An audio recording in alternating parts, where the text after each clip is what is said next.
వాళ్ళు తేజు అమర్ కొట్టుకున్నారు. అమ్మో కొట్టుకున్నారన్నా, మీరు కొట్టుకోవద్దండి అన్నా, మీరు ఇది చేయొద్దండి అన్నా, మీరు ఇది కాదన్నా, మీరు ఆ వదిన్ని బాగా చూసుకోనన్నా, నువ్వు ఇట్లున్నా. అలాగే మీకు అన్నా మీకు 15,000 ఏమైంది కదన్నా, ఇందులో నేను వేస్తున్నా పట్టన్నా, ఎయిరా ఏం మళ్ళీ 15,000 అన్నా, నీకు ఈ ఖర్చులు ఉన్నాయంట కదన్నా, పట్టన్నా వేస్తున్నాను మరి అన్నా, మీ ఆవిడకి నువ్వు తీసుకోవాలి కదన్నా, పట్టన్నా వేస్తున్నాను.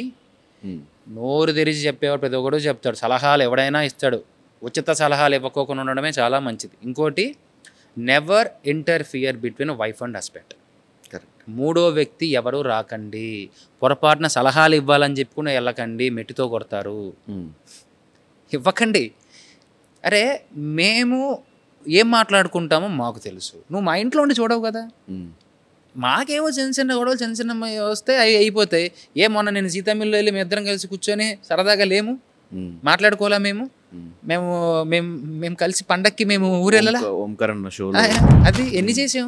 ఇప్పుడు తను తమిళ్లో బిజీగా ఉంది, నేను సినిమాలో బిజీగా ఉన్నాను. మేము కలిసినప్పుడు మా క్వాలిటీ టైం మేము స్పెండ్ చేస్తున్నాం. వీఆర్ గోయింగ్ అవుట్, ట్రిప్స్కి వెళ్తున్నాము, మాకు ఎక్కడ కావాలో అది చేస్తున్నాము, మేము ఏం కావాలో అవి కొనుక్కుంటున్నాము, బయట షాపింగ్లకి వెళ్తున్నాము, సినిమాలకి వెళ్తున్నాము. ఎందుకు కాంతారా కూడా వెళ్ళాం కదా రీసెంట్గా, ఓజీకి వెళ్ళాం. ఇవన్నీ పెట్టండి రా, మరి ఇవన్నీ మళ్ళీ రాయండి.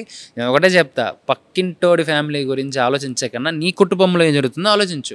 మీ అమ్మకి ఏం కావాలి, మీ నాన్నకి ఏం కావాలి, మీ తమ్ముడికి ఏం కావాలి, నీ ఈఎంఐలు ఏమున్నాయి, వాళ్ళు తిన్నారా, వాళ్ళు తినలేదా, వాళ్ళు టాబ్లెట్లు వేసుకున్నారా, వేసుకోలేదా, ఇవి ఆలోచించు, బాగుపడతావు.